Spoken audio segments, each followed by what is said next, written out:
ክርስቶስን በበዓለ ሃምሳ ስናስበው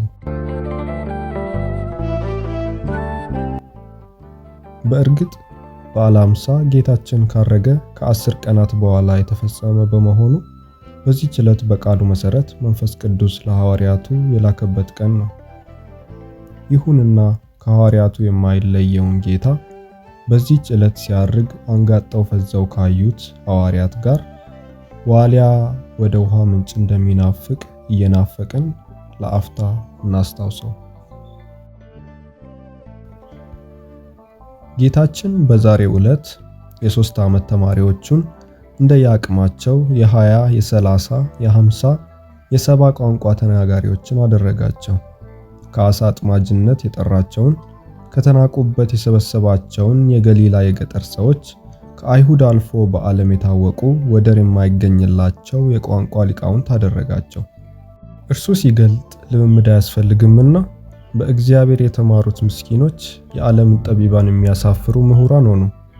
አጋንንት በተገዙላቸው ጊዜ ጌታ ሆይ አጋንንት በስምህ ተገዙልን ብለው ሊነግሩት የሮጡት ደቀ መዛሙርቱ ጌታ ቀድሞ ባያርግ ኖሮ ዛሬ ወደ እርሱ እየሮጡ ጌታ ሆይ በመንፈስህ ቋንቋ ሁሉ ተገለጠልን ብለው በደስታ በነገሩት ነበር። ቅዱስ አባ ጊዮርጊስ ዘጋስጫ ለፍጥረት ቋንቋን የሰጠ በሰናዖር ሜዳ ቋንቋን የበተነ እርሱ የዕብራይስጥን ፊደል ሊማር ከመምህር እግር ስር ተቀመጠ ብሎ ያደነቀውን ጌታ ስለ ትህትናው እናድንቀው። እርሱ ሁሉን ቋንቋ የሚያውቅ የሚሰማ ሆኖ ሳለ በአንድ ቋንቋ ብቻ መወሰኑ እንዴት ያለ ትህትና ነው! እኛ አጥርተን የማናወራው እንኳን ቢሆን የምናውቀው ሌላ ቋንቋ ያለ እንደሆነ በየረፍተ ነገሩ እያስገባን ዕውቀት በስቶ እንዳስጨነቀው ስንሆን ሁሉ አዋቂው ጌታ ግን በትህትና አንድን ቋንቋ ብቻ ተናገረ። ምስኪኖቹን የገሊላ ሰዎች ሐዋርያትን በብዙ በማያውቁት ቃል እየተናገረ አላስጨነቃቸውም። የምነግራችሁ ብዙ ነገር አለኝ፣ አሁን ግን ልትሸከሙት አትችሉም።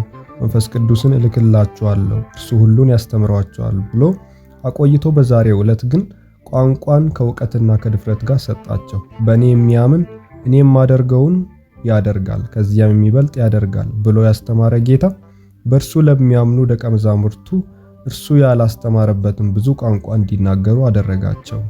የዮሐንስ ወንጌል ምዕራፍ 14 ቁጥር 12። ፍጡራን መምህራን ደቀ መዛሙርቶቻቸውን ራሳቸውን አስመስለው ያደርሱ ይሆናል እንጂ ከራሳቸው በላይ አላደረጉም። ነቢዩ ኤልያስ ብቻ ለተማሪው በእኔ ላይ ያደረ መንፈስ እጥፍ ድርብ ይሁንብህ ብሎ በፍጡር አቅሙ መጎናጸፊያውን ወደ ሰማይ ሲወሰድ ላየው ኤልሳ ሰጥቶት ነበር። ፈጣሪ ልሳናት ክርስቶስ ግን አንጋጠው ሲያርግ ላዩት ሐዋርያት በእርሱ ሕያው ሆኖ የሚኖር መንፈስ ቅዱስን በላከላቸው ጊዜ እርሱ መናገር ሲቻላቸው በትህትና ያልተናገረውን ብዙ ቋንቋ እንዲናገሩ አደረጋቸው። ይቆየ